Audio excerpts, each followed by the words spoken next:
موسیٰ علیہ السلام جو کچھ کہتے ہیں وہ حق ہے اور بے شک بے اللہ کے بھیجے ہوئے ہیں۔ جب سلیم فطرن کا تقاضا تو یہ تھا کہ یہ سب اللہ تعالیٰ کا شکر بجا لاتے اور اس کے زیادہ سے زیادہ فضل و کرم کو دیکھتے ہوئے فرمانبرداری اور عبودیت کے ساتھ اس کے سامنے سر جھکا دیتے، مگر ہوا یہ کہ انہوں نے اپنی ڈیڑھ کو باقی رکھا اور اپنے نمائندوں کی تصدیق کے باوجود تورات کے قبول کرنے میں ٹھکرانے اور قبول نہ کرنے کا رویہ اپنا لیا اور حضرت موسیٰ علیہ السلام کے ارشاد پر کان نہ دھرا۔ جب حضرت موسیٰ علیہ السلام نے یہ دیکھا تو خدا کے دربار میں رجوع کرتے ہوئے قوم کی بے حاروی کی شکایت کی۔ اللہ کے دربار نے حکم ہوا کہ ان نافرمانوں کے لیے میں تجھ کو ایک حجت معجزہ اور عطا کرتا ہوں، اور وہ یہ ہے کہ جس پہاڑ طور پر تو مجھ سے ہم کلام ہوا ہے اور جس پر تیری قوم کے چنے ہوئے سرداروں نے حق کا مشاہدہ کیا ہے، اسی پہاڑ کو حکم دیتا ہوں کہ وہ اپنی جگہ سے حرکت کرے اور سائنوان کی طرف بنی اسرائیل کے سروں پر چھا جائے اور زبان حال سے یہ سوال کرے کہ موسیٰ علیہ السلام اللہ کا سچا پیغمبر ہے اور تورات بے شک اللہ کی سچی کتاب ہے، اور اگر یہ دونوں حق و صداقت کا مظہر نہ ہوتے تو یہ شاندار نشان تم نہ دیکھتے جس کا ظاہر ہونا اللہ کی قدرت کے سوا اور کسی طرح کی ناممکن ہے۔ چنانچہ یوں ہی اللہ کا یہ فیصلہ ہوا، طور ان کے سروں پر سیابان کی طرح نظر آنے لگا اور زبان حال سے کہنے لگا کہ اے بنی اسرائیل، اگر تم میں عقل اور ہوش باقی ہے اور حق و باطل کی پہچان موجود ہے تو کان کھول کر سنو کہ میں اللہ کا نشان بن کر تم کو یقین دلاتا ہوں اور گواہی دیتا ہوں کہ موسیٰ علیہ السلام نے کئی بار میری پیٹھ پر بیٹھ کر اللہ تعالیٰ کے ساتھ بات کرنے کا شرف حاصل کیا ہے، اور تمہاری رشد و ہدایت کا قانون تورات بھی اس کو میری پیٹھ ہی پر عطا ہوا ہے۔ اور اے غفلت و شرکسی میں مست لوگوں، میری یہ ہیبت جو تمہارے لیے حیران کرنے والی بن رہی ہے، اس بات کی گواہی ہے کہ جب انسان کے سینے میں دل کی نرمی سخت سے بدل جاتی ہے تو پھر وہ پتھر کا ٹکڑا بلکہ اس سے بھی زیادہ سخت بن جاتا ہے، اور رشد و ہدایت اس میں کسی اور سے داخل نہیں ہو پاتی۔ دیکھو، میں پتھر کے ٹکڑوں کا معجزہ پہاڑ ہوں، لیکن اللہ کے حکم کے سامنے کس طرح بندگی ظاہر کر رہا ہوں، مگر تم ہو کہ آنا میں اور خودی کی گھمنڈ میں کسی حالت میں بھی نہیں ہو، ہاں سے بدل دینے کو تیار نہیں۔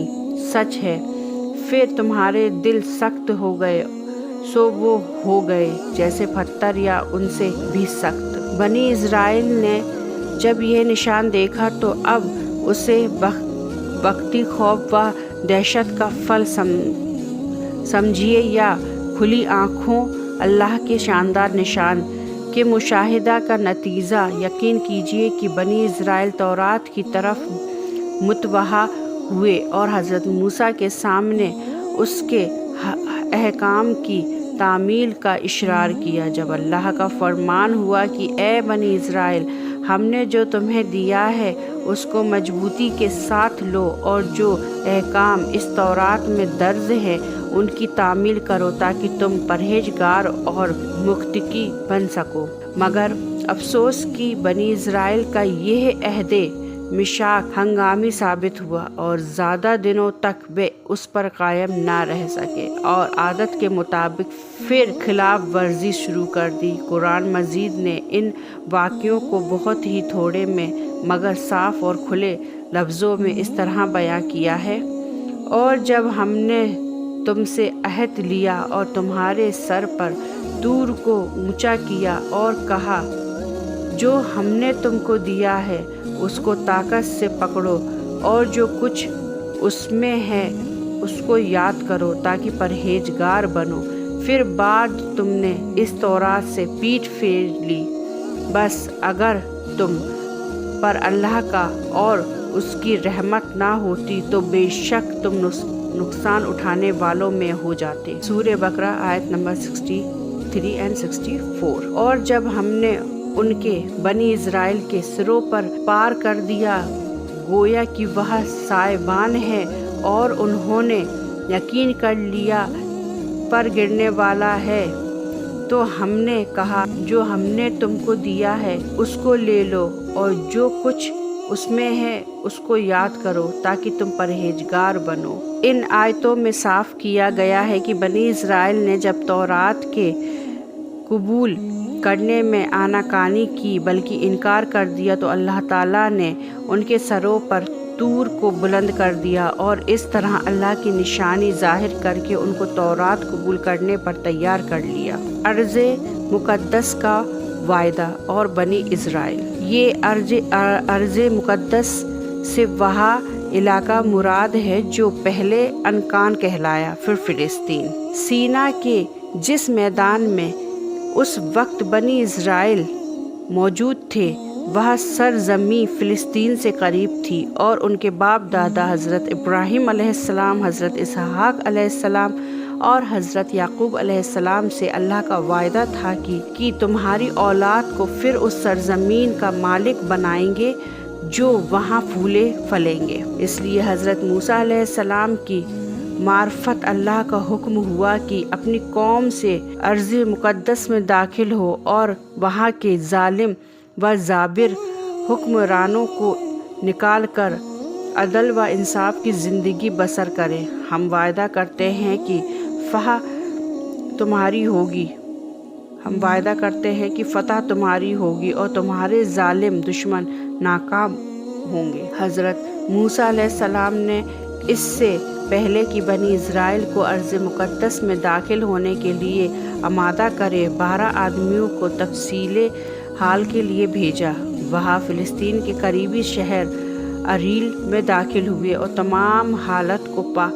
پاس سے دیکھا۔ جب واپس آئے تو حضرت موسیٰ کو بتایا کہ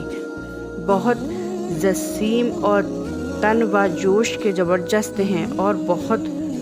قوی ہیکل ہے۔ حضرت موسیٰ علیہ السلام نے فرمایا کہ جس طرح تم نے مجھ کو ان کے بارے میں کہا ہے قوم کے سامنے نہ کہنا، اس لیے کہ ایک لمبے عرصے کی غلامی نے ان کے حوصلے پست کر دیے ہیں، اور ان کی شجاعت، خود داری اور اونچی ہمت کی جگہ بزدلی، ذلت اور پست ہمتی نے لے لی ہے۔ مگر آخر یہ بھی اسی قوم کے لوگ تھے۔ نہ مانے اور خاموشی کے ساتھ قوم کے سامنے دشمن کی طاقت کا خوب بڑا چڑھا کر ذکر کیا۔ البتہ صرف 2 آدمی یوشع بن نون اور کالب بن یانا نے حضرت موسیٰ کے حکم کی پوری تعمیل کی، اور انہوں نے بنی اسرائیل سے ایسی کوئی بات نہیں کی جس سے ان کی ہمت ٹوٹے۔ حضرت موسیٰ علیہ السلام نے بنی اسرائیل سے کہا کہ تم اس وسطی اریحا میں داخل ہو اور دشمن کا مقابلہ کر کے اس پر قابض ہو جاؤ، اللہ تمہارے ساتھ ہے۔ جب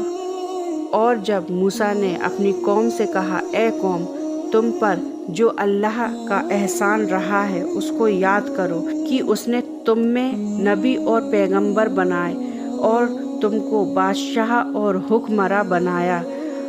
اور وہ کچھ دن جو جہانوں میں کسی کو نہیں دیا۔ اے قوم، اس مقدس سرزمین میں داخل ہو جس کو اللہ تعالیٰ نے تم پر فرض کر دیا ہے، اور پیٹھ پھیر کر نہ لوٹو کہ تم گھاٹا اور نقصان اٹھانے والے بنو۔ انشاءاللہ اگلے پارٹ 9 میں ہم موسیٰ علیہ السلام اور ہارون علیہ السلام کی وفات